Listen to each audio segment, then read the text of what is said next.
Hello everyone, my name is John Craik and I am a quantum healing hypnosis practitioner, and I am excited to share a recent QHHT session that I conducted with a beautiful soul named Shelby.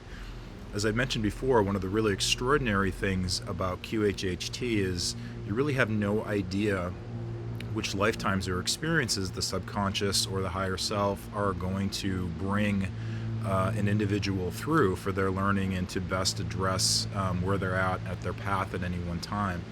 The other thing that happens is sometimes some of the concepts that come up and some of the experiences are so out of the frame of reference of an individual that it's really pretty astounding. In this case, it turns out this individual is an Andromedan Starseed. And in this first section that I'm going to share, it's when we perform the induction in QHHT and access all of those lifetimes in soul history, and the higher self and the subconscious will bring them down into the experience that is most appropriate, the most appropriate time and place for their learning and healing in this.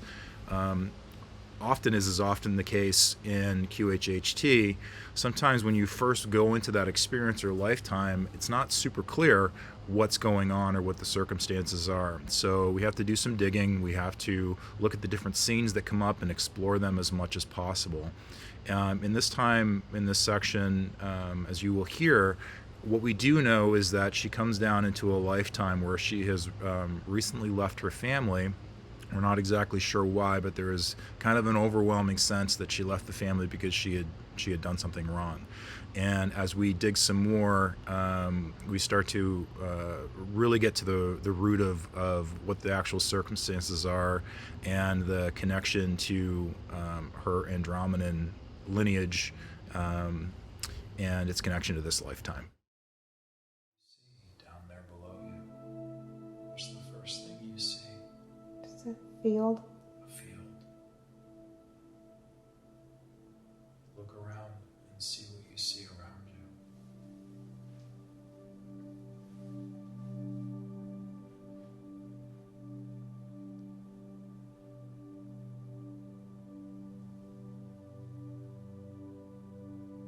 There's just more field. More field.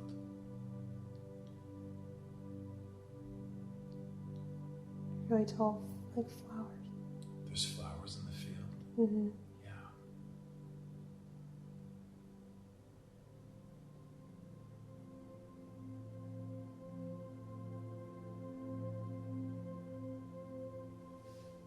And how do you feel being in this field? Lost. You feel lost.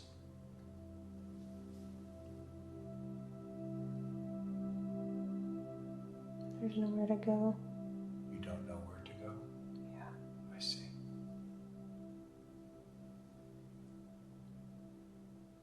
Do you notice anything else around you in this, other than this field and the flowers?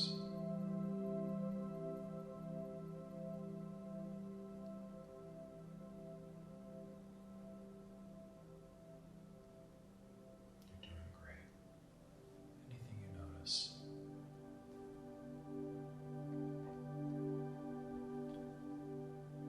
Do you have a sense of a body? Yeah. Can you look down? If you look down, can you see your feet? Yeah, I'm barefoot. You're barefoot.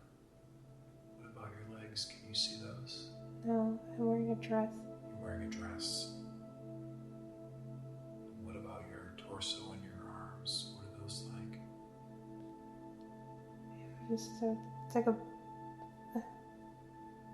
bell dress. A bell Like dress? it's tight on my waist. Yes, Sleeveless. I see. What about your head? Are you wearing anything on your head? No. No.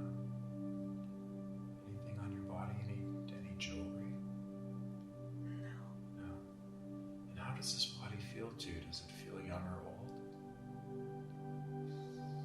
I was young. Young. Male or female? Female. Yeah. And how does this body feel healthy to you? Yes. Yeah. Good. And you mentioned being in this field and feeling like you don't know where to go. I can just, there's just a lot of, it's just a never-ending field of flowers. I see. And do you know why you're in the field or what you're doing? No. You don't know.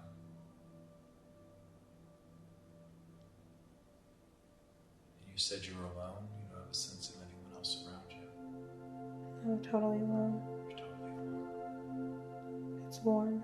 It's warm. Like it's a hot day. Hot day. And what about your hands? Are you carrying anything? No. No. There's butterflies. In the air, there's butterflies around you. Yeah. I see.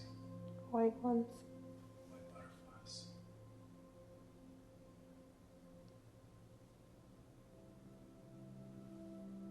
So you don't have a sense of what you're doing in the field, and you are feeling like you're not quite sure where to go. Yeah. Yeah. How does that feel? Not knowing where to go. Scary. You feel scared Nervous. and nervous. Like I should know. Like you should know where to go. Mm-hmm. I see. And do you know how you got in this field? Do you have a sense of that? No. No. It's okay.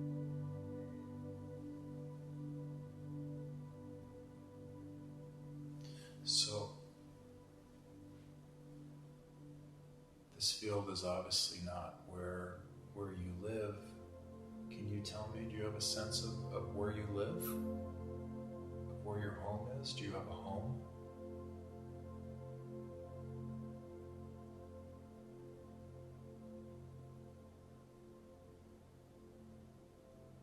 I don't know. You're not sure. It's okay.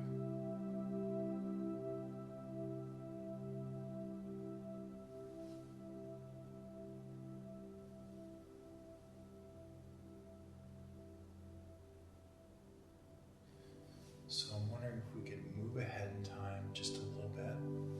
Can you tell me what's happening next?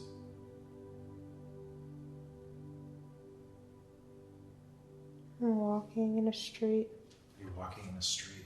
It's not paved. It's dirt. The ground is dirt. Yeah. Yeah. Could you describe what's around you around the street? It's like a little town. An old town, you said? Yeah. Yeah. How do you know it's old? Everything's made out of wood. I see. The buildings are? Yeah. Could you describe them to me? Like they're built up Yeah. on like these decks, like there's stairs walking up Yes. to each building. Yeah. Dark wood. Everything is the same, like dark wood. Yes. Everybody's dressed like me in like dresses. How are they dressed? They're dressed like you said. In Yeah. dresses. And like leather. There's a lot of leather. Yeah. Do you recognize any of these people? I can't see their faces. Okay. Do they feel familiar to you? No. Okay. And you said you're walking on this street? Yeah. Yeah. Do you know where you're walking to? No. No. Or why you're there? I don't think I'm supposed to be there. It doesn't feel familiar to you? No. When you say you don't feel like you're supposed to be there, what do you mean by that? Why are you not supposed to be there? Nobody recognizes who I am. I see. I don't have any shoes on. I see. I'm running from something. You're running from something.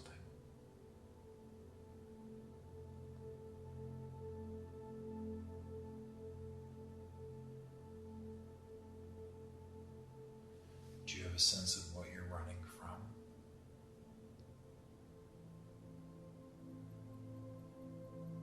I did something wrong.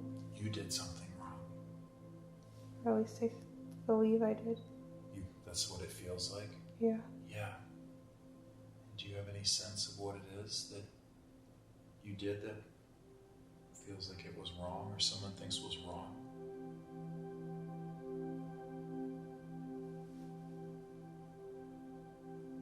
Left my family. You left your family.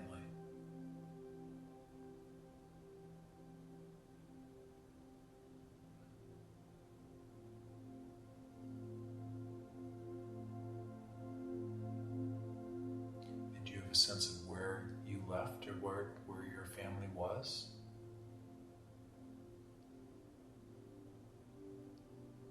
No. No. Okay.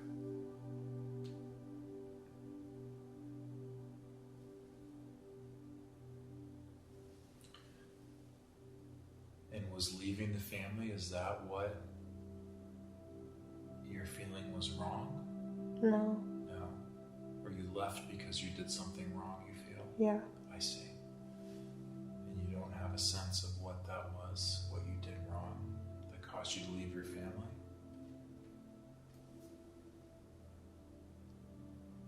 And it's okay if you don't right now, it will come to you. No, I can't find it. It's okay. Not a problem.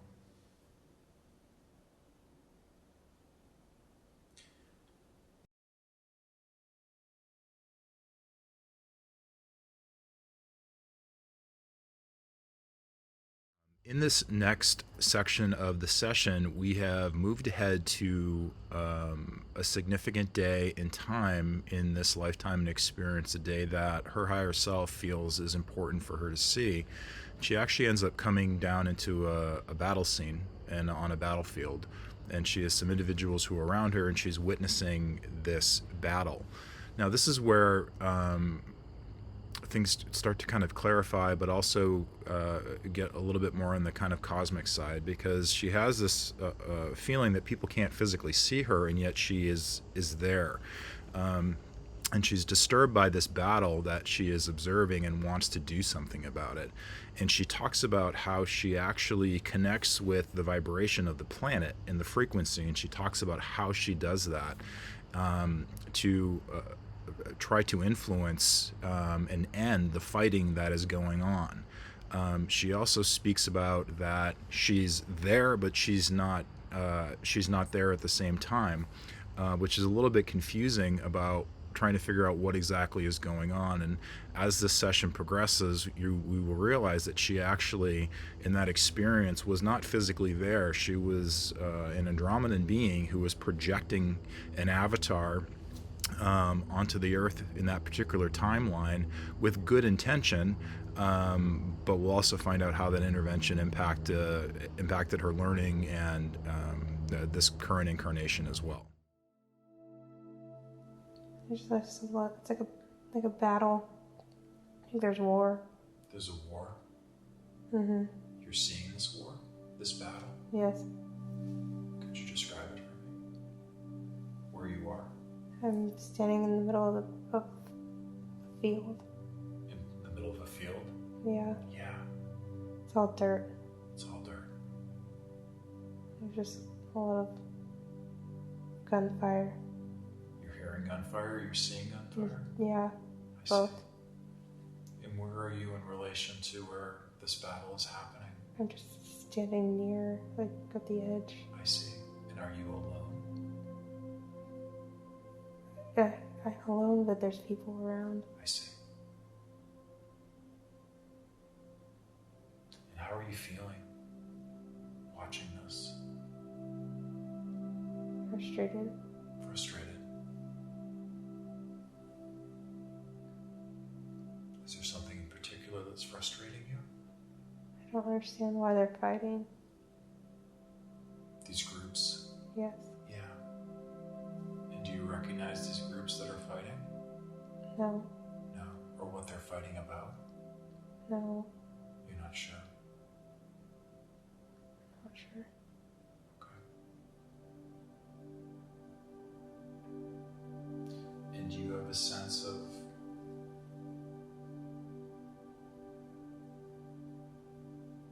where you live at this point, or where you stay? Is this battle close to where you where your home is?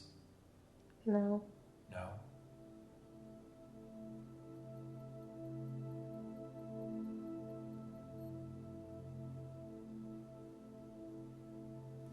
And do you have a sense of why you're in that area near the battle? What brought you there? To stop it. To stop it? To stop the fighting? Yes. I see. And if you could look around, and you said there were some other people around you. Yes. Could you tell me about those people? Do you recognize those people at all? No. Do you know what they're doing there?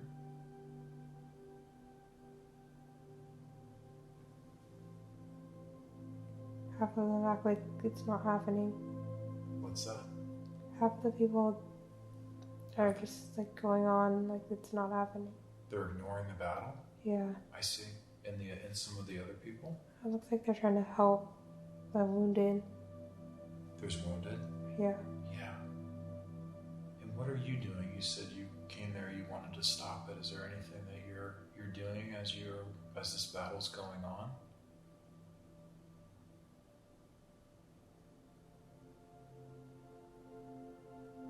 I think I'm praying. Praying. Yeah. I see. And do you have a sense of your body at this point? Can you see what you're wearing? The same thing. The same thing? The dress? Yes. No shoes. No shoes. I see. I want to lay on the ground. You want to lay on the ground? Yeah, I'm just laying in the dirt. Is what you like to do? Yeah. And do you know why? I'm trying to connect to the earth. You are. And is that what you do? Do you end up laying down on the ground? Yes. Can you tell me about that? You said you want to connect to the earth. Just laying down on my back, digging my fingers into the dirt. Yes. There's a reason I don't wear shoes. Can you tell me what that reason is? Do you have a sense of that? It's to stay grounded. To stay grounded. There's something important about connecting to the nature. Yeah.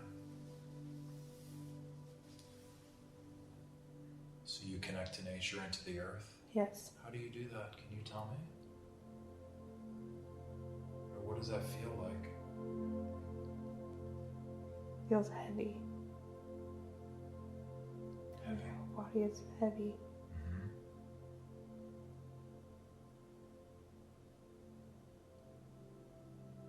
I feel powerful.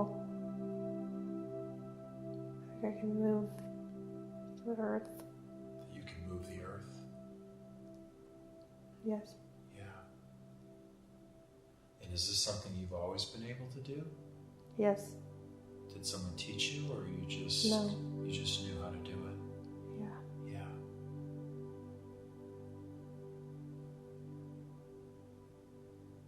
And how does it feel when you're connecting?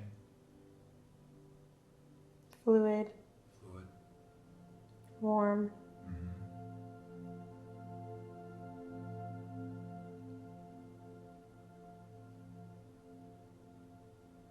My whole body tingles. I see.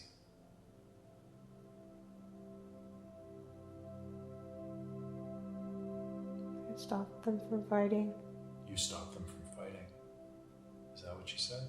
Yeah. How do you do that? They just stop. They just stopped. Yeah.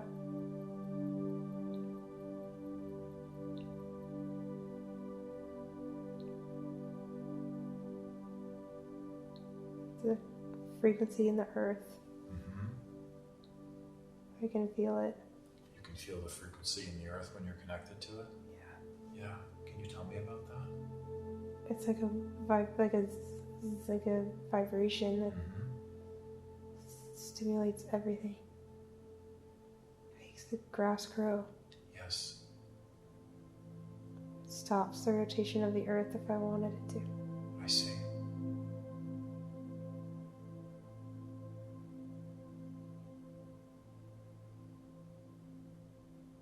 And do you feel like the people who are around you, these other beings? They can't see me. They can't see you. That's why I can't recognize them. They can't see me. They can't see you. It's like I'm not even there. Mm-hmm. But you are there. Yeah. Yeah. Do you know why they can't see you? Because I'm not really there. When you say you're not really there, can you talk to me about that? I'm somewhere else. But I can see them. You can see them. Is that what you said? Yes. Yeah. When you say you're somewhere else, where are you? Where are you really? Not on Earth. You're not on Earth. I don't know where. It's okay.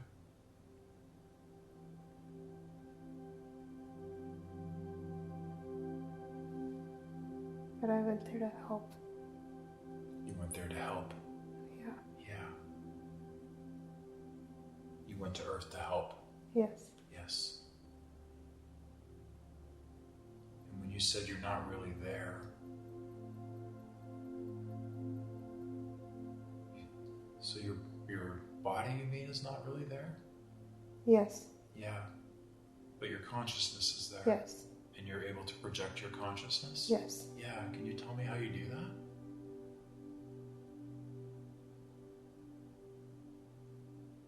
I'm asleep. You're asleep? Yeah. Okay. Like I'm dreaming. I see. Like a lucid dream. I'm there, but I'm not. I see. But I can manipulate my surroundings.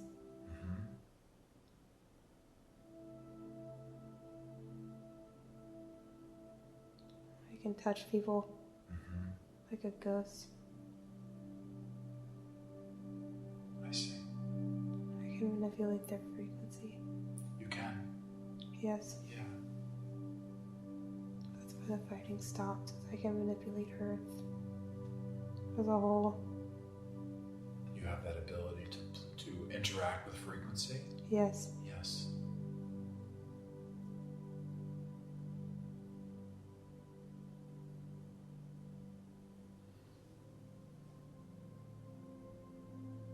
And is this something you do? What's brought you to the Earth? Why do you interact with the Earth and the people, and why are you doing this? To help them. To help?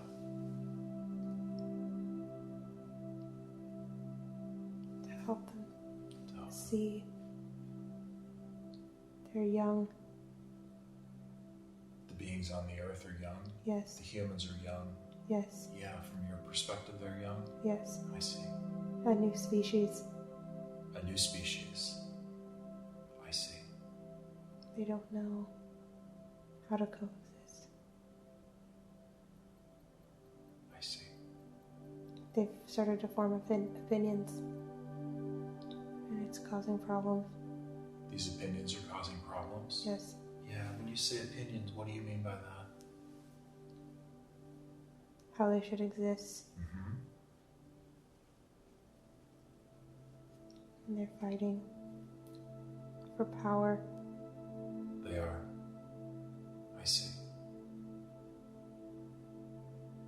And is there something that caused that? Is that these opinions to arise and this conflict? From your perspective? I don't know. You're not sure. Because they're just scared and confused. They are. I see.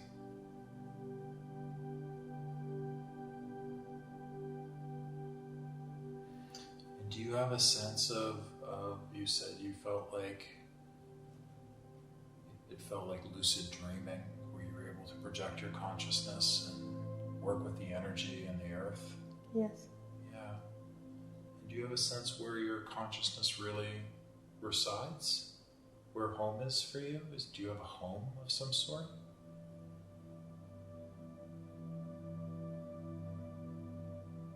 Yes, but I can't get there. You can't get there? Okay.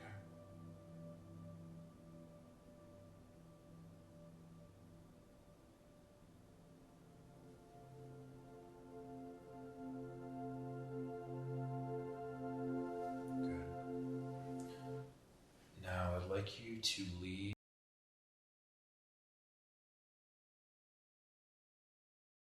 This next section, we once again move to an appropriate time and place in this soul history to try to get some more information about what actually is going on here.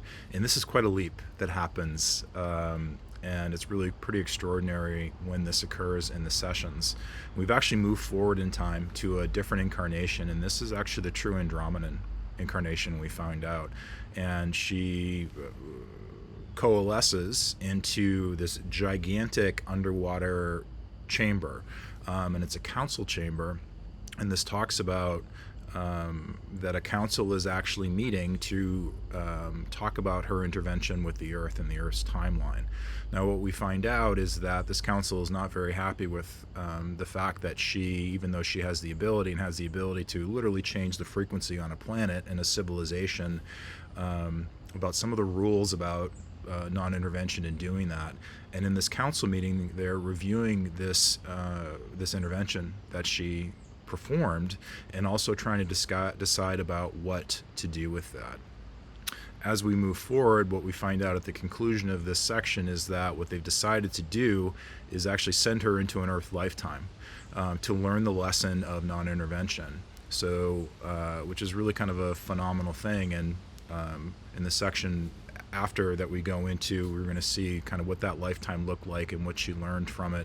And also we find out a little bit later that that particular lifetime that this council sent her back into was this current lifetime that she's experiencing right now, which again is pretty phenomenal, and a lot of kind of great information comes through about how to work with that lesson and learning it and not repeating those, I wouldn't say mistakes, but trying to come to a higher learning about how some of these rules work in the higher dimensions. What is happening? What do you see? I'm in a huge room. You're in a huge room. It's beautiful. Why? What makes it beautiful, this room? It's made of stone and like marble, and it's just beautiful. I see. Blue. The stone and the marble is blue? Yes. Yes. And a lot of glass, a lot of windows and pillars. Yes. It's like I think it's a throne room or something like that. Yes. You said a throne room? Yes. Yeah.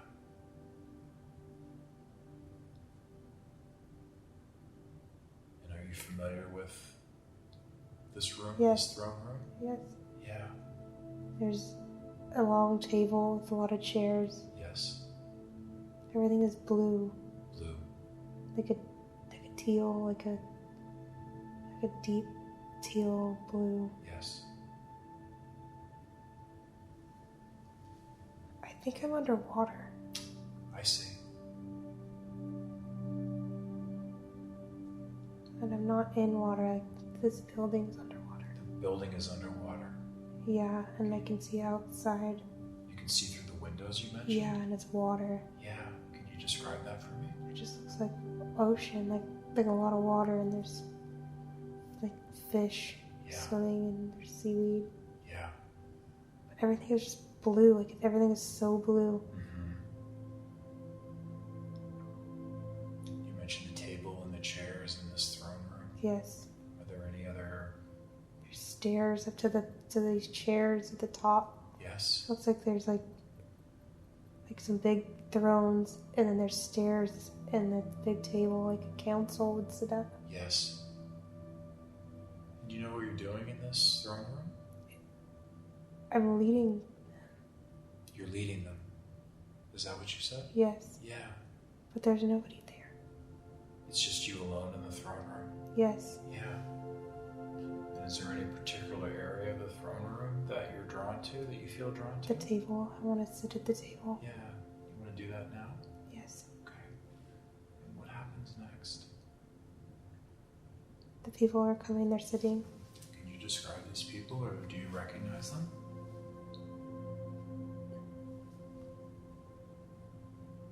Anything you notice about them? I can't see their faces. It's okay. I want to see their faces. What about their bodies? They're just like mine, like humans. They're humans. Their bodies are, kind of. They're human-like. Humanoid? Yes. Yeah. You can see their skin? Yes, it's blue. Blue skin? It's kind of like some of them are, some of them are Yeah. not. They're all different. Mm-hmm. It's a council It's a council. of different people, Different beings? Yes. Yes. And you said They're all different. they're all different. They're all genuinely wearing the same, like, robe. Yes. It's a blue robe. Yes. Can you tell me about this council? The purpose of this council? Or why you're gathered? Why it's gathered now in this throne under the water in this location? To talk about Earth. To talk about Earth. And how is this council, why is it interested in Earth?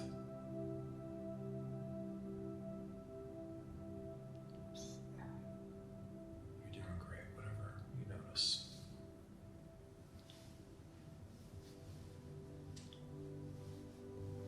They want to help it evolve. Help it evolve. Is there something happening on the Earth? There's a shift in frequency. Yes, could you talk to It's me my about fault. that? The shift in frequency is your fault. Yes. Why is it your fault? I manipulated history. You did. How did you do that? I stopped the war. I see. And are there rules about intervening? Yes. But you still intervened? Yes. And why did you do that? Because I love them. Yes. And you didn't. You thought by intervening you would be assisting them? I could save them. You could save them. I see.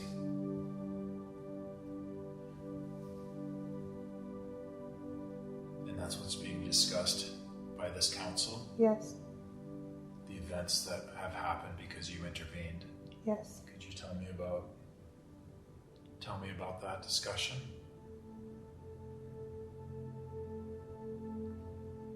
Or how you feel being there, what you're noticing?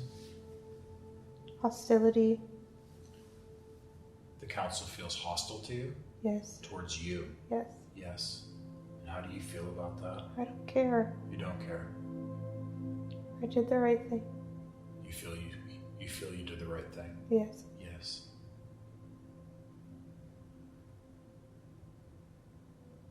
And how did the frequency change when you intervened?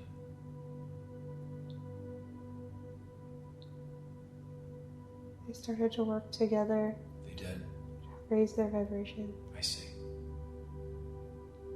I forced them to evolve too fast. And what happens when you do that?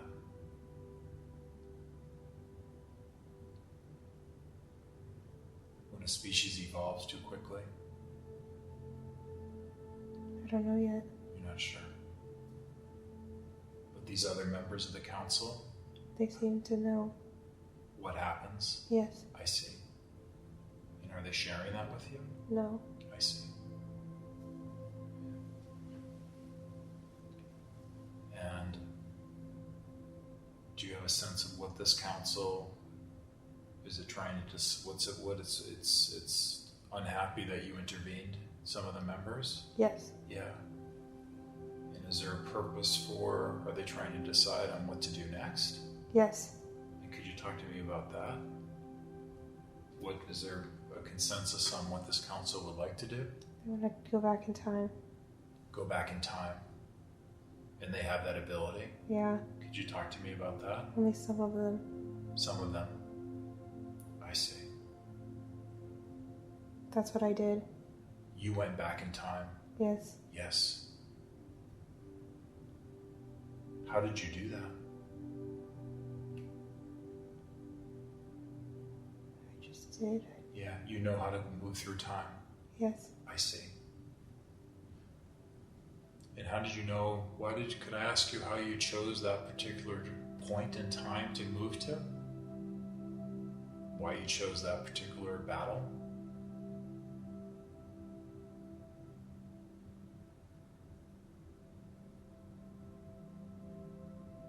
I don't know. You're not sure. It's okay. So this council is discussing going back in time Yes. to change what you did. Yes. How do you feel about that? Angry. What's your opinion about that?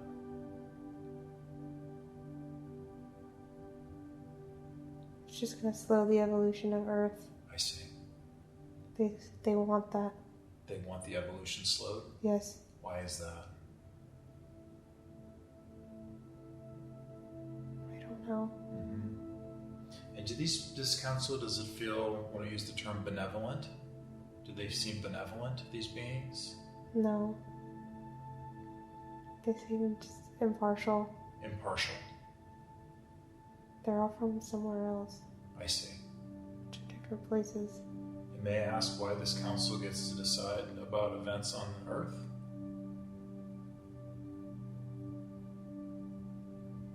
Because they're they're more conscious beings. Yes. They were once human. They were once human. So in a way, when you went back in time to visit, that was their ancestors? Yes. Yes. What about you? Are they your ancestors as well? No. So you don't have human ancestry? Or your ancestors weren't from Earth? No, they were. They weren't from They Earth? just weren't there. In that particular place. I see.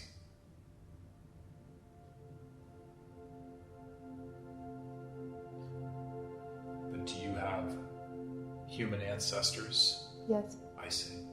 From Earth? Yes. I see.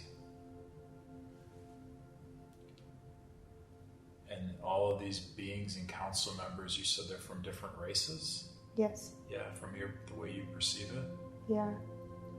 They're not from Earth. They were once Yes? from Earth. Yes. Now they are not. I see. They evolved to other Planets? dimensions. I can't tell. Dimensions? Maybe. Yeah. Or both? Yeah. Yeah.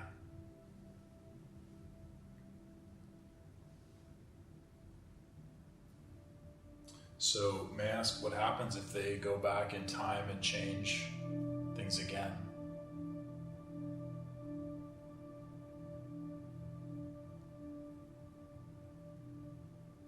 We don't have the same technology. We're just younger for longer. The evolution takes longer Yes. on the planet. I see.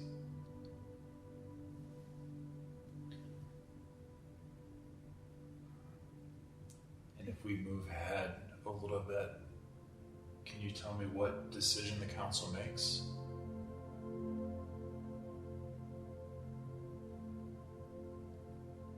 They just left it alone.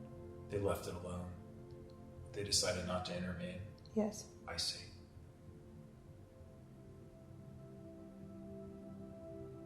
And how do you feel about that? Relieved. Relieved. I see.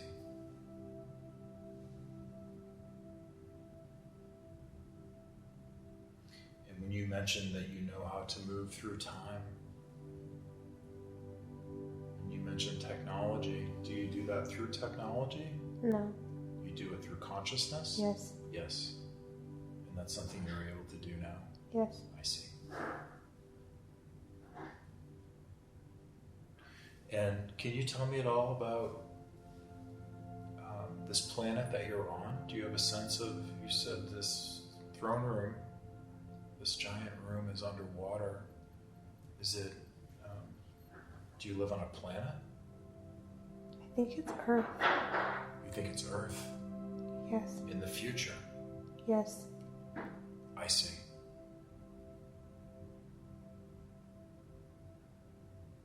Yes. Yeah.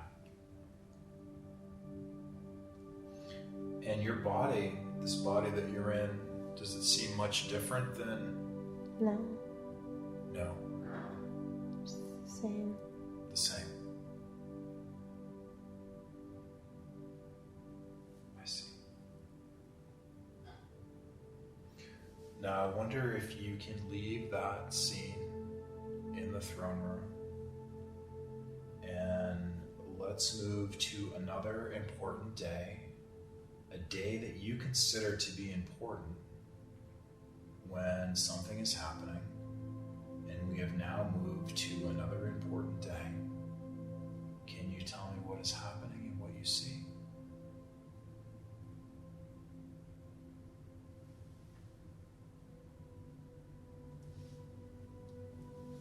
I can't get out of the throne room. You're still in the throne room? Yeah. Yeah.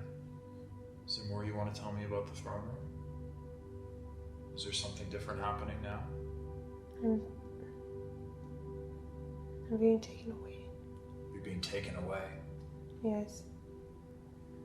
Being taken away by who or what? And they're like guards. Guards. Everything's just so blue. I can't get over the color blue. Yeah. My body feels a lot bigger. Like I'm a lot bigger than I was before. Yeah. Can you see your body? Kind of. Yeah. Like I think I'm just getting bigger. Bigger. Like I can change the way I look. You can change your shape. Yes. Yes. Is that easy for you to do? No. It's difficult? Yes. Why is it difficult to change your body? How do you do that? It's emotional. Changing your body is emotional? Yes.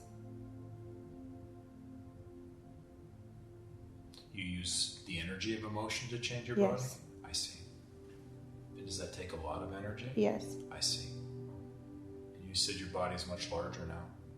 Yes. Do you know why you chose to make it larger? It's my true form. One more time? It's my true form. It's your true form. Is larger. Yes. Yes. Really long legs and arms. Longer legs and arms? Yeah. Yes. When you say your true form, was your form before you said it was not your true form? Yes. And why were you in that other form and that wasn't your true form? I wanted to look like the humans. I see. But you no longer look like humans, your true form? I just look like a really big human. Big. Yeah. And your skin, is it blue like these other beings? No. What color is it? Just tan. Tan. Just a little. I see. Did you know where they're taking you?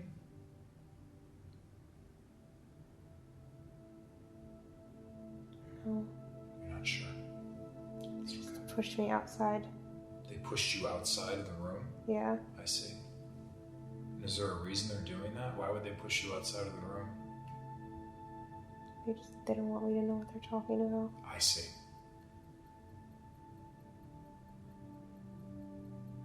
I see.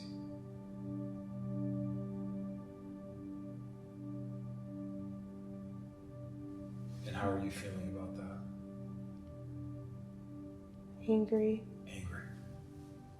I don't know where to go. I want pacing. I see. And do you know what they're discussing? I think what to do with me. I want to run. You want to run? Yes. Yes.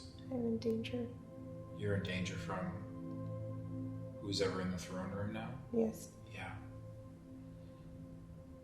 And is that a possibility? Do you know, are you able to run? No. I'm underwater. You're underwater. There's nowhere to go. I see.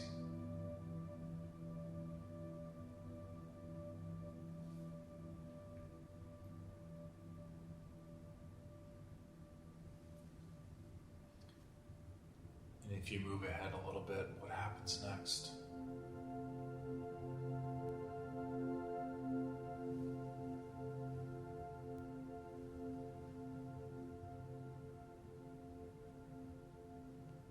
They put me on Earth. When you say they put you on Earth, what do you mean by that?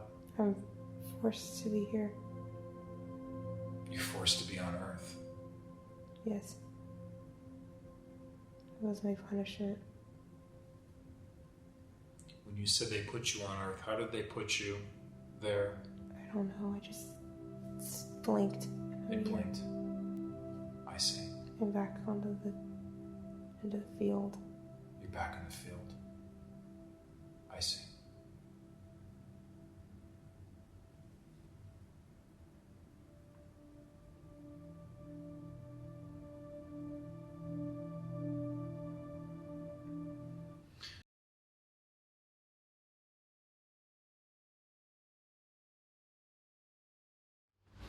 So once we've moved through the lifetime, we really do like to take the individual to the last day of their incarnation. A lot of times the death scene and taking someone through the death scene can carry a lot of trauma that gets imprinted on the soul and can still be impacting people. But we want to move them through that process, and from the other side, when they have the time to do their life review and look at that life, think about what the purpose and the lesson of that lifetime was.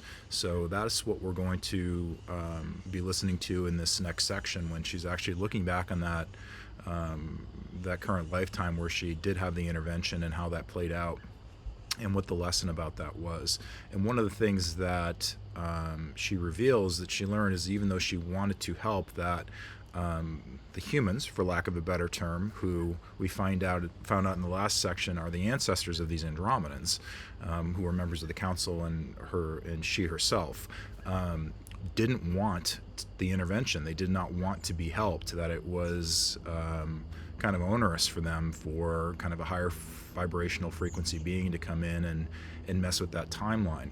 Even if it was a dark timeline, even if there was a lot of negative energy and polarity to that's part of the growth process and the learning process for civilizations and for souls. So we have gone forward to the last day of your life in this lifetime that we are watching. Can you tell me what is happening and what you see?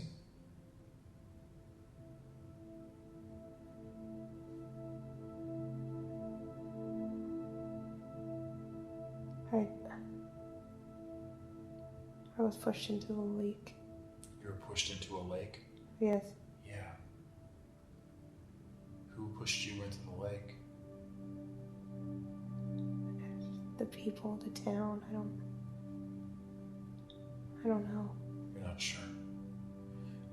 And when you said they pushed you into the lake, what do you mean by that?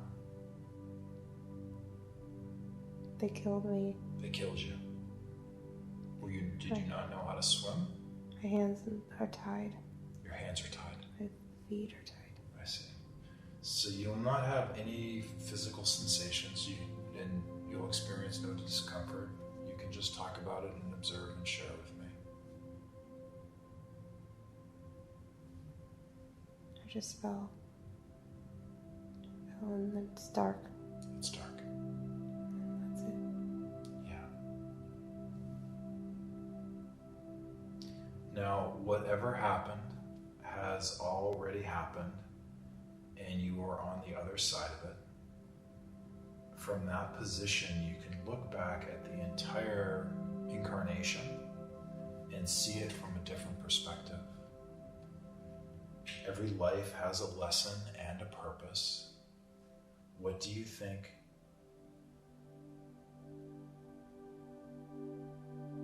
when you look at that life? What did you learn from it?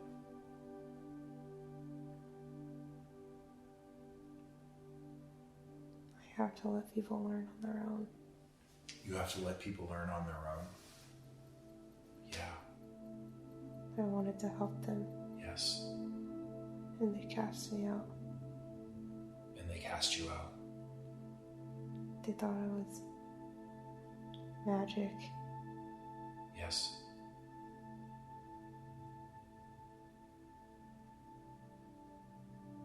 Because I helped them. I thought I was helping them. Yes.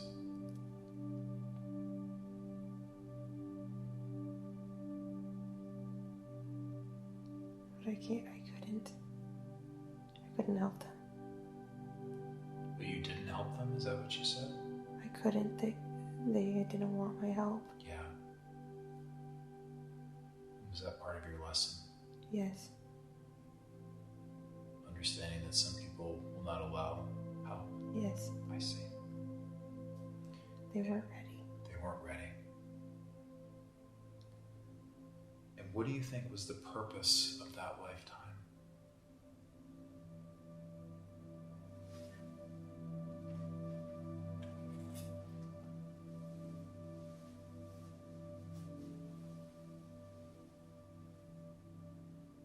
Patience. Yes. I need to let things evolve in their natural order. I see. Consciousness. I can't manipulate consciousness. I see. Even though you have the ability to. Yes. Yes.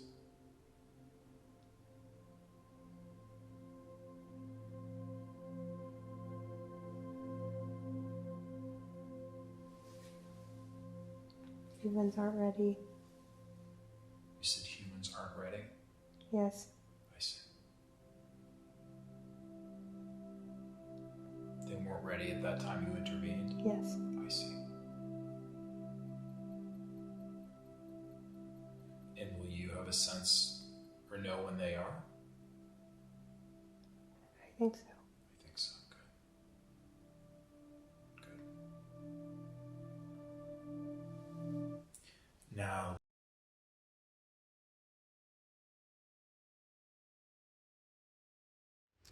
in this next segment that I'm going to be sharing, we've brought the subconscious, the higher self in to answer some questions from their perspective on this lifetime and why it was shared. And we actually asked that question. You know this individual's entire soul history, everything that ever has happened, everything that will happen in the totality of their experience. You could have showed them any number of different experiences. Why did you show this particular one? And again, they come back to this lesson of non-intervention. And I've heard that a lot in QHHT sessions that I've had, that there are, millions of different ET races and races in consciousness throughout dimensions that actually have the ability through their consciousness, for their level of evolution and their level of technology to greatly influence things. Humanity, as they consider, and she even talks about that early in the session, was as a young species with a lot of learning to do. But that for the more benevolent ET races and higher dimensional races, non-intervention is a big deal. And it's about respect for the sovereignty of certain species. And you will learn that there are, type 1 ET races, which are fairly neutral, very loving, very benevolent, but will not interfere in a timeline on a planet or in an individual's life. And then there's a spectrum of type 2 beings that exist that are, from the spectrum of almost 100% benevolent way to the other end of this polarity spectrum that are very malevolent, have absolutely no respect for humanity, or trampling on the free will of different races. But in this case, and the Andromedans in this case are part of that group that believed in the non-intervention, and that not to go in and play with the evolution of a species. And we hear about how that's playing out in this current lifetime, and the lessons that her soul was hoping to learn in this lifetime through this experience as a human. Different lifetimes and experiences for Shelby to see today. You chose to bring forward this life for her to see. Why did you pick that lifetime? She hasn't learned. She hasn't learned. What has she not learned? To not manipulate others' consciousness.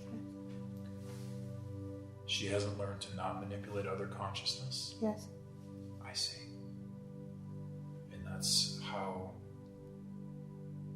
And that's something she did in the lifetime that she saw? Yes. I see. And is that a lesson her soul, her oversoul, is hoping to learn? Yes. And may I ask how that experience and what she saw is relevant to this current lifetime? The same thing will happen again. When you say the same thing will happen to Shelby again, what do you mean by that? What same thing will happen? So be forced to live a life on Earth. Some people, what about a life on Earth? She'll be forced to live a life on Earth? Yes. I see.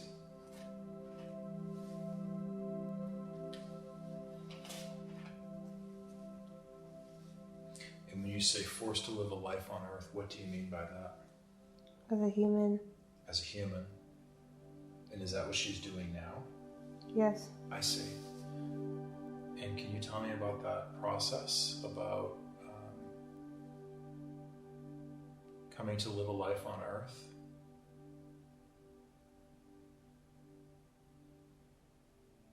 You live here until you learn. Until you learn. So when you're saying that would seem to, asking the subconscious, that seemed to insinuate that Shelby's not from here? Yes. Yes, she's from another star system, another race. Yes. Is that true? Is she what would be considered a starseed? Yes. Yes. And may I ask where she is actually, where her soul oversoul, her starseed origin is? Far away. Andromeda. Andromeda. She's from, so she is actually, on the soul level, she's Andromedan? Yes. Yes, I see. And could you tell me that as an Andromedan, from that Andromedan perspective and experience, and out of her, does that mean that that Andromedan that humans are ancestors of these Andromedans? Yes. Yes. Not all of them. Not all, yes, of course, but in her particular lineage, yes, her ancestors were humans. Yes. Is it true that Andromedans came to Earth as well? Yes. Yes. Yes. So this is a future version from Shelby's perspective? Yes. Yeah. And could you tell me about that, the incarnation through time periods? Is it possible to move from a future lifetime to what would literally be considered a past lifetime? Yes. And could you speak to me about that process, how that happens? Time is not linear. Yes. All of these lives are happening at the same time. Yes. You can jump through to learn different lessons. I see. And may I ask,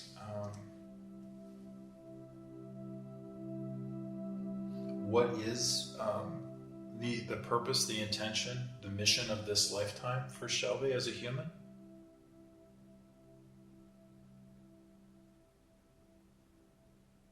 To learn the natural order.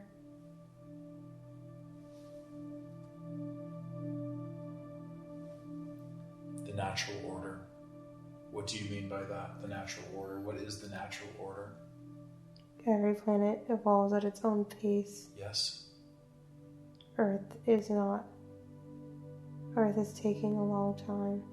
From your perspective? Yes. Yeah.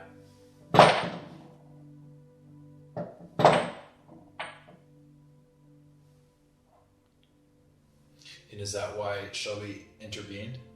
Yes. Yes, because from her perspective, it was taking a long time.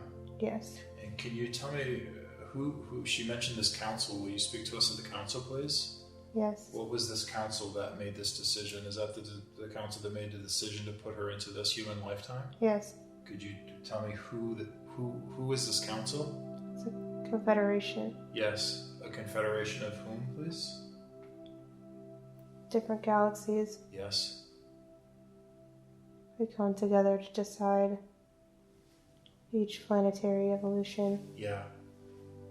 into the next dimension, next stage. Yes.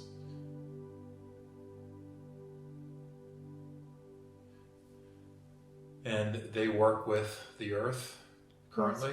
Yes. Yeah, and what are they, how are people allowed to, are the races that are trying to assist in this ascension, this raising frequency, how are they allowed to work with the planet and the human collective consciousness?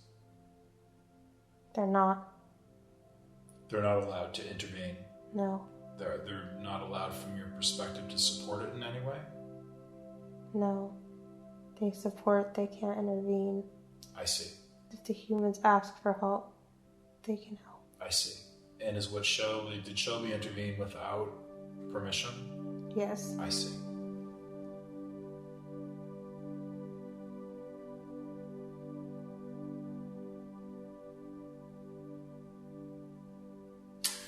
One of the questions that she asked was what, you mentioned her purpose of this life was to learn that lesson about non-intervention. Yes. From your perspective, what is the best way would you be able to offer any advice and the best way to work on learning that lesson? Trust. Trust your intuition. Mm-hmm.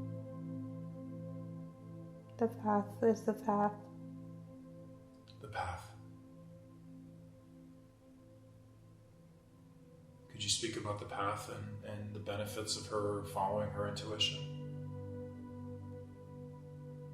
You'll find everything you need on the path. On the path. I see.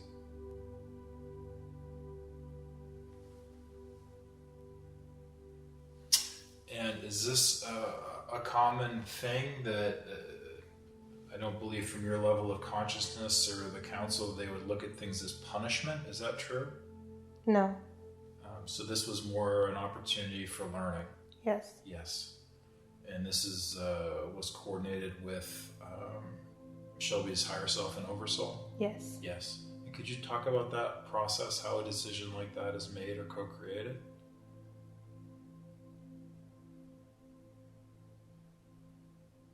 Could you ask it again? When something like this happens, when there's an intervention and the desire for learning through that experience, how that comes about or how that's manifested? How does the soul choose this incarnation if it wants to, in a situation like this?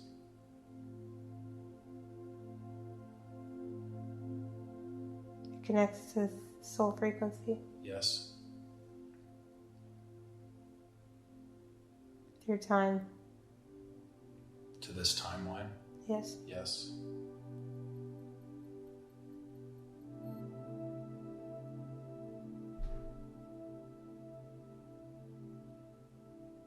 So that's the mechanics of it.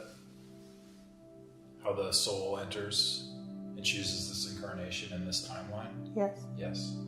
What about in terms of mission and purpose and setting up templates for this lifetime of learning and the mission? Can I ask about that, please? What Shelby's higher self and soul set forth to do in this lifetime? other than learn the lesson of non-intervention? Were there specific things that she came in hoping to accomplish? To guide others to the collective consciousness. Okay.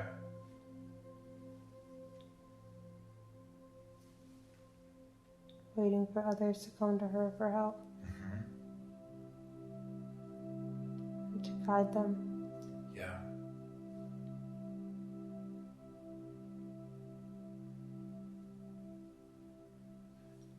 And from your perspective, what is, where she's at in her life and moving forward, what is the most empowering, joyful, exciting way that she could do that currently?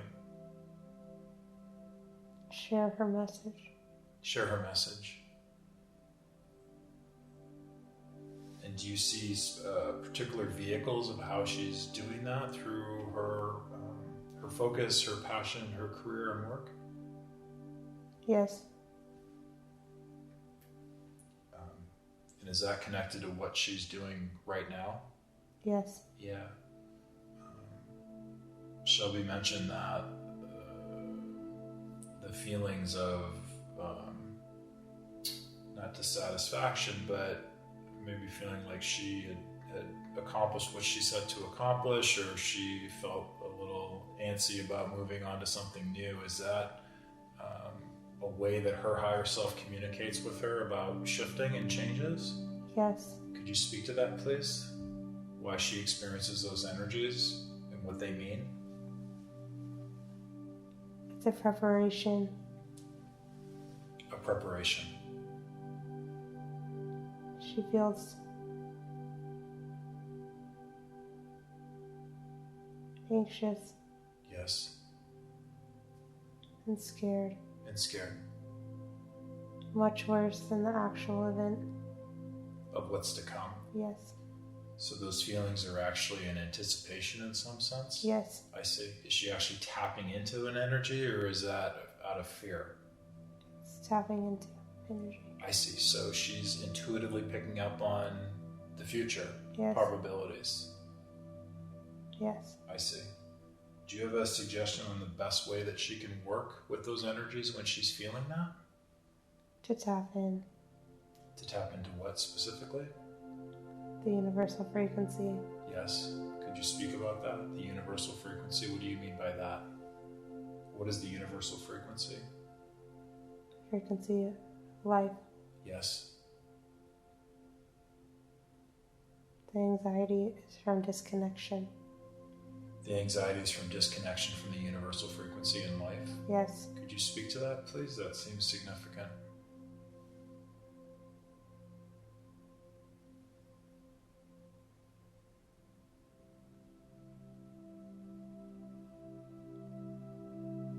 How would she feel differently if she was tapped into the universal frequency of life? Connected. Connected. A part of the whole. Yes. When we are separate, we feel isolated. Yes. And unclear. Yes. Because we're operating at a lower frequency. Yes. When you tap in to the universal frequency, Yes. you bring people together. I see. That is her purpose. Bringing people together in a way that's aligned with that frequency. Yes. Yes. Beautiful. And do you have a suggestion on ways that she can do that? You mentioned following her intuition. Yes. Yeah. Is there a particular form that you would recommend, or a vision that you could share with her that would be helpful for her? About ways to bring people together, or causes for which to bring people together?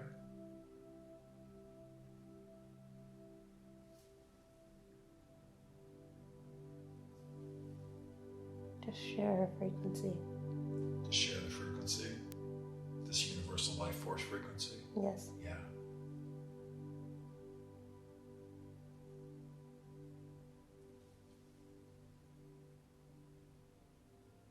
in any particular form, or the importance the form isn't as important as the frequency? That's not important. The form's not important. Multiple modalities. Yes. And when you look at her energy now, and you look at her immediate timeline and probabilities, she mentioned feeling some of that anxiety about still feeling like she needs to be doing more. Is that true? Is there something that would be for her highest good to shift her focus to? No. Not at this time? Not right now. I see. So from your perspective, and you mentioned her following this flow and pathway, you perceive her as on that pathway? Yes. Yes. You said that she was still intervening, trying to help people who weren't open or ready for that help. Is that true in this lifetime? Yes. Could you speak to that, please? How is she doing that? How is Shelby still continuing this pattern of trying to assist or intervene with people who aren't open to it?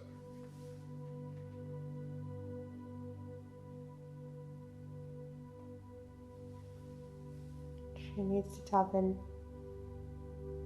to frequencies. She needs to tap into frequencies, you said? Yes. Which frequencies, please?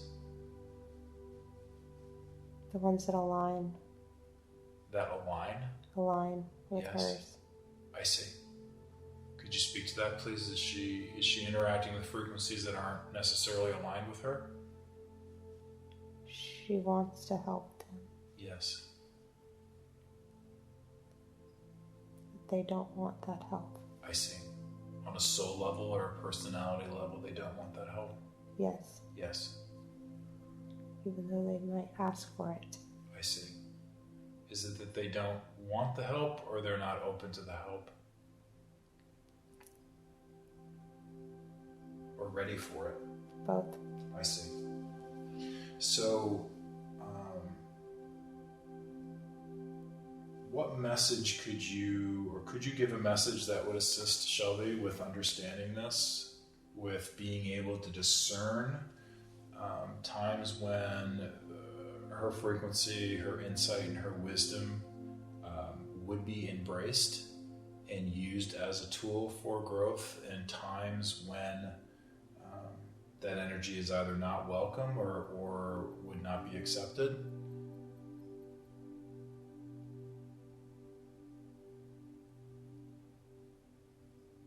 She needs to practice. Practice what? Handling the energy. Which energy is that, please? All of it. Handling the energy. Is she having difficulty feeling the energy of need? Yes. I see. And could you talk about that mechanism? What happens when she, through her intuition and her empathy, she's able to detect those energies of people in need?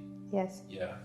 And that's from this lifetime and other experiences as well? Yes. Yeah. So would you describe that as an acute or very strong ability of hers? Yes. Strong ability. Strong ability.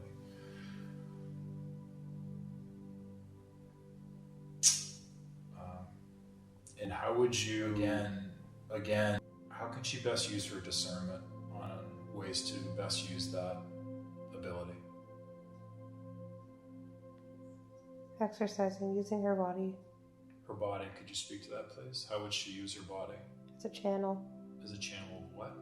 Energy. I see. And how would she use her body as a channel of energy to work with this discernment?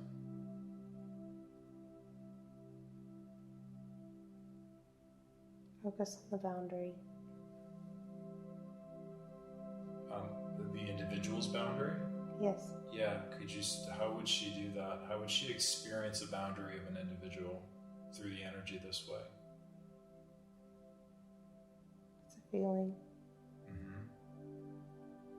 A feeling of, could you give an example, please? How would she feel if that was not a receptive energy?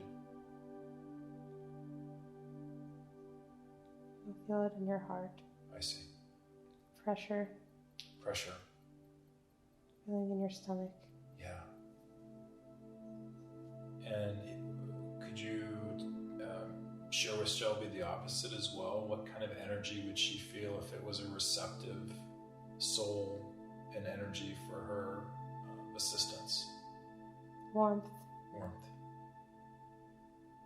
Free flowing. Free flowing.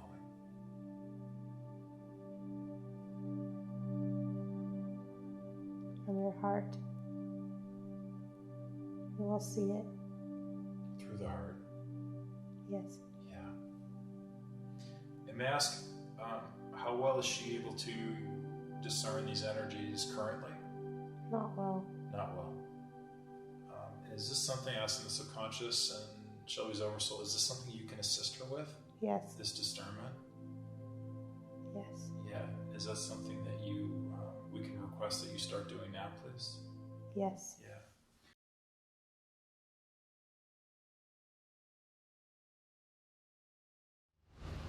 So when an individual comes to a QHHT session, they're encouraged to bring a list of questions that they would like answers on, clarity on their life path, clarity on their soul lessons and life purpose, and also very often healing requests, trying to get to the root of what is causing certain ailments or manifestations in the body, what's the emotional connection, the energetic connection, when did those symptoms first start to manifest, and what did the soul hope to learn in that.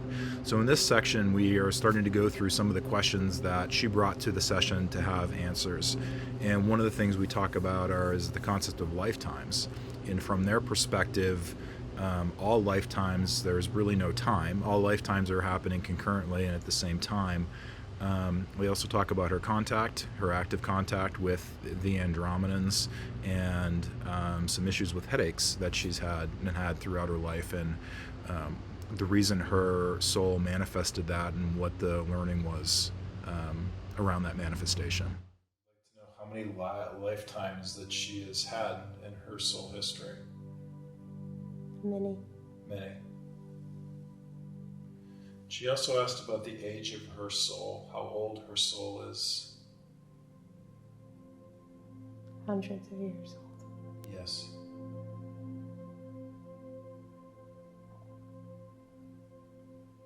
In Earth time. In Earth time. Is that what you said? Yes. Yes. What about her, the human incarnation cycle?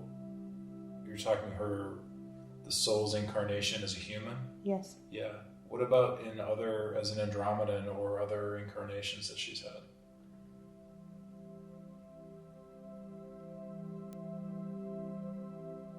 She's many years old. Yes. A very long time. Yes. Yeah. And from your perspective, do souls, how do you judge the age of a soul? Or perceive the age of a soul?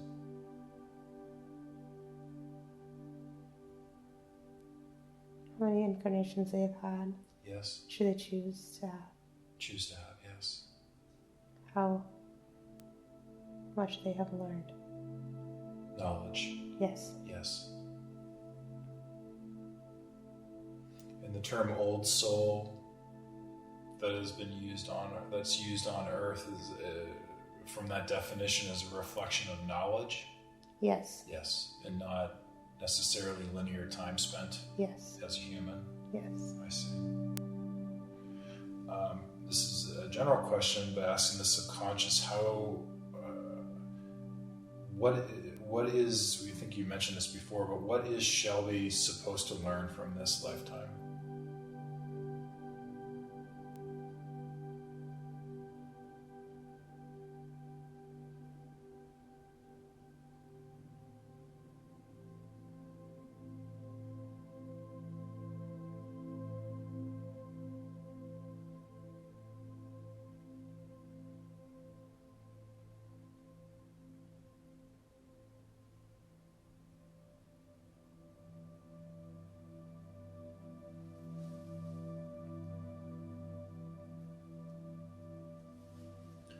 any specific lessons outside of this non-intervention that her soul desires to learn?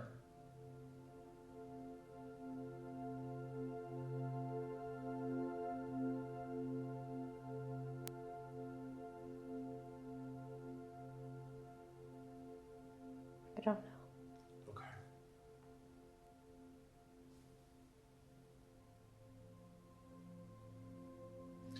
And may I ask another question about this Andromedan incarnation and her Andromedan lineage?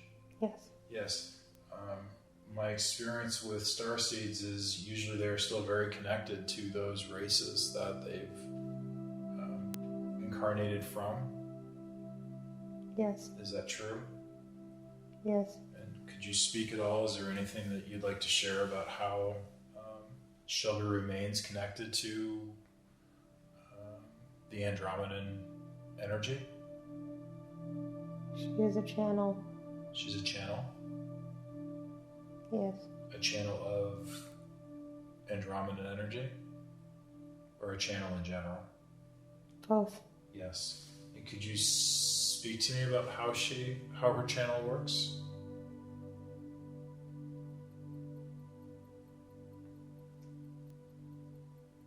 She has open communication.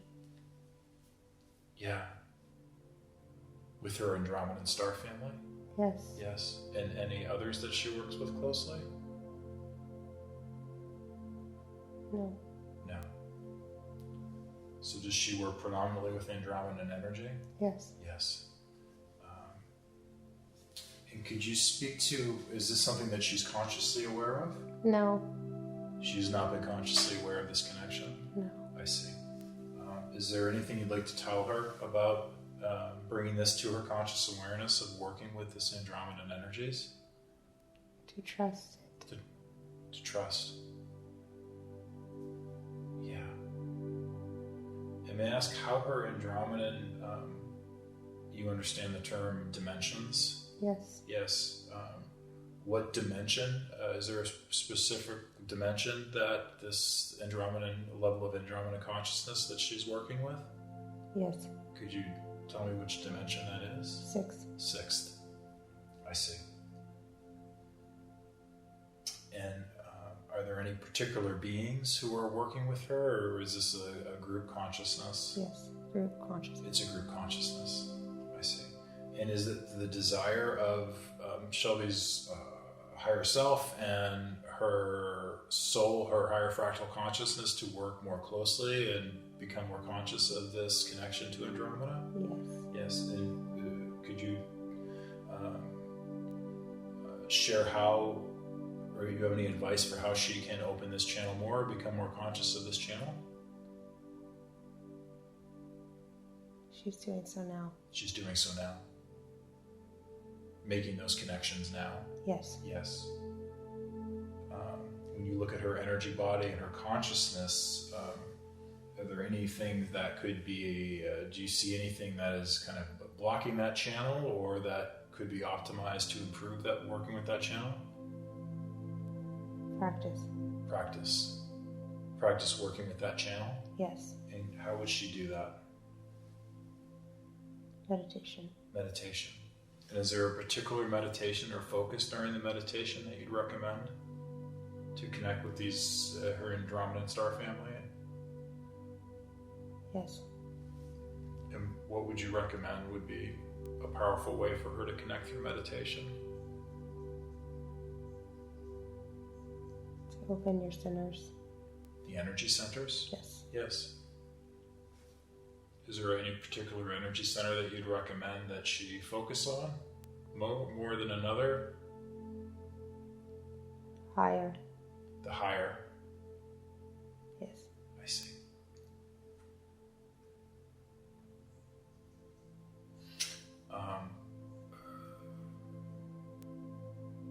Are there any other ways than meditation that, or is Shelby actively being contacted by this Andromeda consciousness and her star family? Yes. Yes. Would you say they're an active part of her life? Yes. Yes.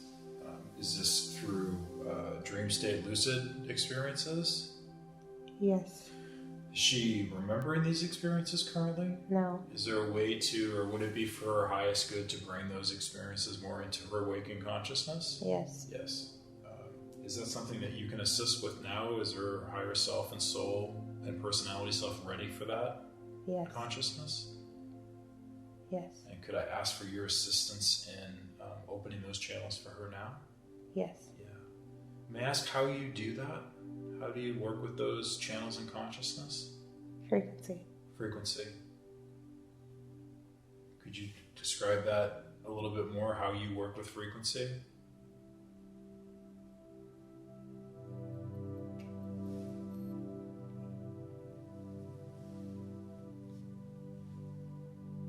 Unblocking. Unblocking? Yes. I see. May I ask about the progress of the body scan? Is there anything you'd like to share with us? Headaches. She suffers from headaches? Oh, yes. Yeah, and what's causing the headaches?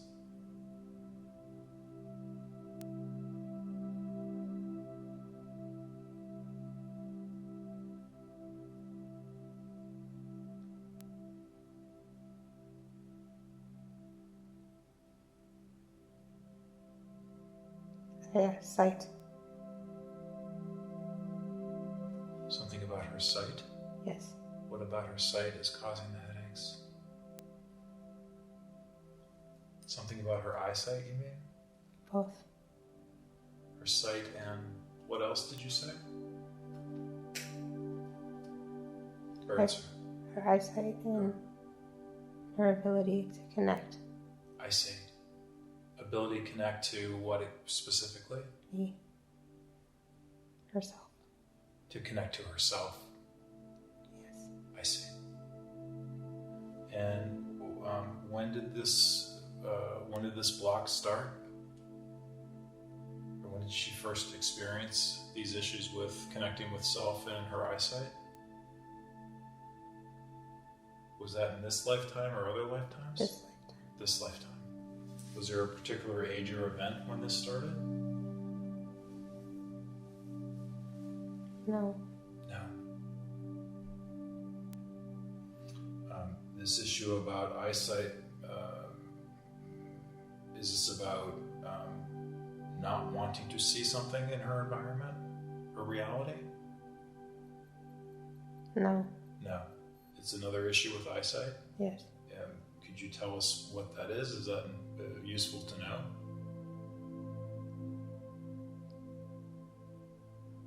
Basic human flaw. It's a physical issue? Yes. I see. And could I ask what Shelby's soul is hoping to learn by manifesting that? You don't need your eyes to see. Fascinating.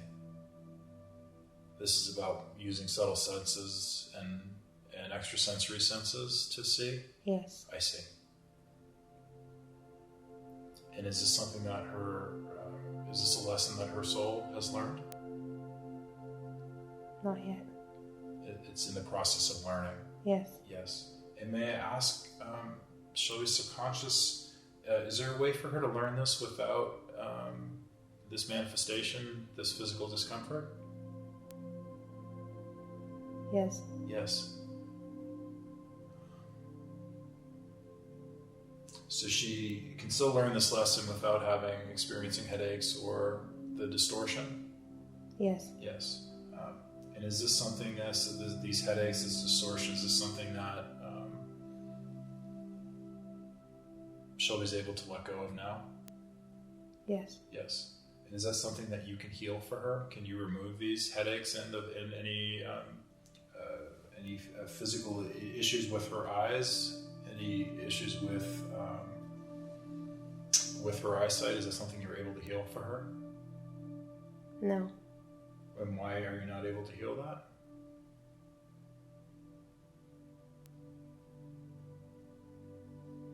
I can stop the progression. You can't stop it, you said? I can. You can stop the regression? Progression. You can, yes, you can stop the progression of the eyesight? Yes. Yes. I know it's within the subconscious's power to heal anything. Is there a soul level reason that you're not allowed to perform this full healing?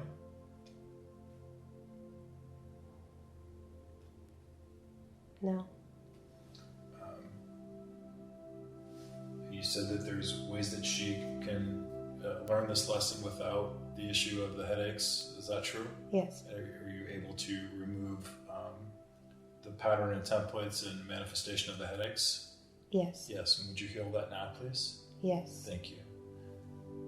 And I'm always fascinated by how you perform healings and move energy. Would it be possible to describe how you are healing this is the issue of headaches for her?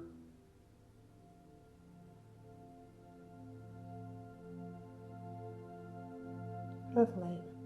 With light? Yes. Yes, you're using light. Yes. And is there a certain way you're using the light with the body? Yes. And how are you, could you speak to that at all? How are you doing that? I open the energy centers. Opening the energy centers? To allow the light in. I see. And I'm assuming you're referring to more energy centers than just the chakra system? Yes. Yes. What other energy centers are you working with? All of them. All. Meridian. The meridian system? Yes. Yes.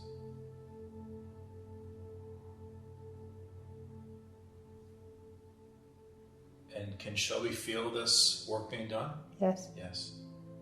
And how is she experiencing that? Sensations of warmth. Of warmth. I see. May I ask about her eyesight again, please? Yes. You said you could stop the progression of the issues with eyesight. Is that true? Yes. You also said it is within your power to actually, I would imagine, bring her to perfect eyesight by human standards. Is Yes. that true? And is that something you will do for her? Not at this time. Not at this time. And may I ask for what purpose? I'm not completing that at this time.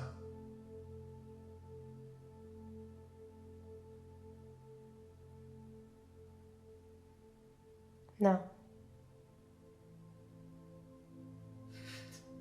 I see.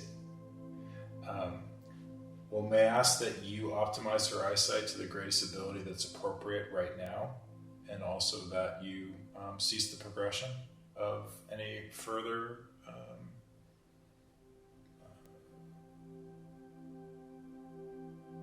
progression of any issues with her eyes? Yes. Yes, and will you do so now, please? Yes. Thank you. And how will Shelby experience this differently after this work in healing?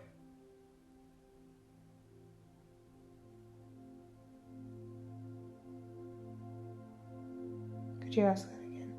Will she notice the difference after this healing? Yes. Yes. And then, how will she notice the difference? She will not experience headaches. I see.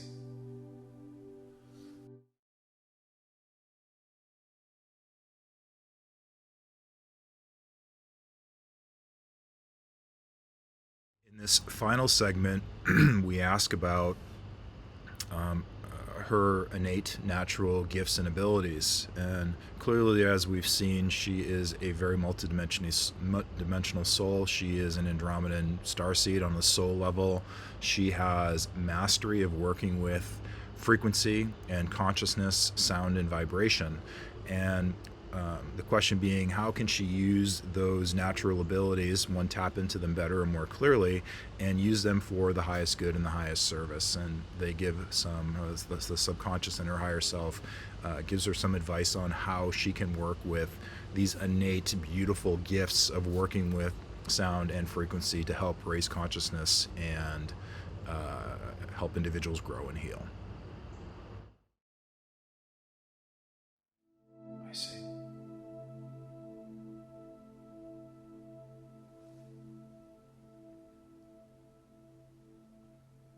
May I please switch gears with questions? Yes. Shelby would like to know what her natural abilities and gifts are, and also what's the highest way that she could use them. She naturally understands frequency. Yes. She should share that. Her understanding of frequency. Yes. And that is there's probably many broad applications of that. Yes. Yes. And is that something that's special to a skill that's special to the Andromedan archetype, the Andromedan incarnational or experiential line? Yes. Working with frequency. Yes. I know different races have different focuses. Is that true? Yes. Yeah. And could you talk about the Andromedan focus on frequency and working with frequency? It creates life. Creates life.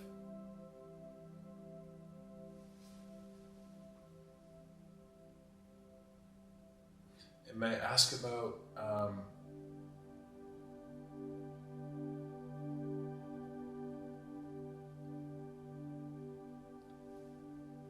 if there's a way that Shelby can work more closely with this Andromedan lineage and wisdom to channel and teach this wisdom about frequencies?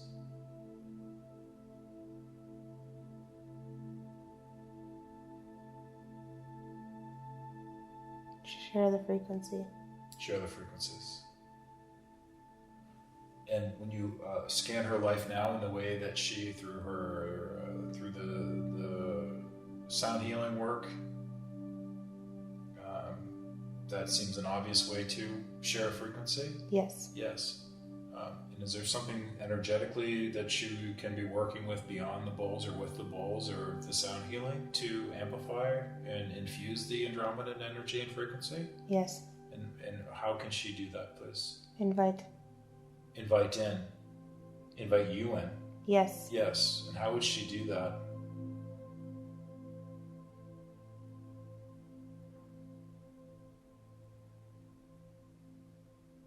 Through this channel of hers? Yes. Yes.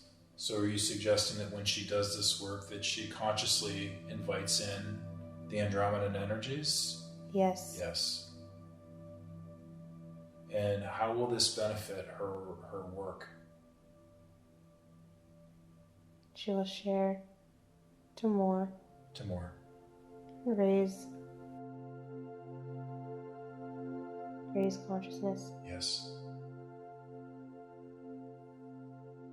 So you are able to layer your frequencies through her channel and these sounds and frequencies? Yes. Yes.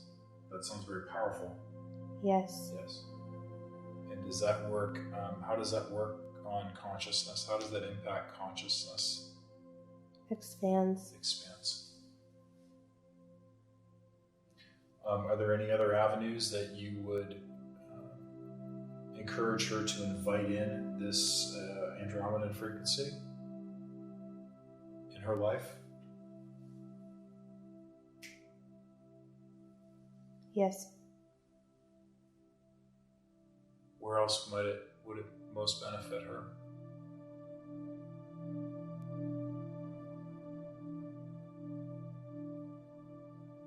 Dreaming.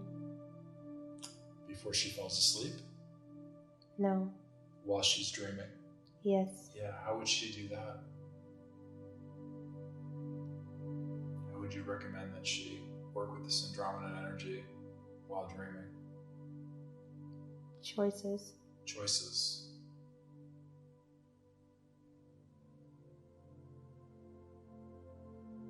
Are you referring to a lucid dreaming state? Yes. And is this something that Shelby experiences lucid dreaming? Yes. Yes. So you're saying to actually request to connect with the Andromedan energies in those states? Yes, she Yeah. may access home. She may access home through those dream states. Yes. Wonderful. And is that something you can assist her with? Yes. Yes. And will you do so, please? Yes. Will you work with her during the dream state to optimize her consciousness, to make that connection stronger and easier for her? Yes. Thank you very much. And may I ask about the progress of the activation of her and optimization of her DNA and energy body? Yes. May I ask where you're at in that process? Is it something you're still working on? Yes. Yeah. Throat chakra. You're working on her throat chakra? Yes. Yes. What are you doing to her throat chakra? Healing. Well, was there an issue with her throat chakra? Yes. What was causing that, please?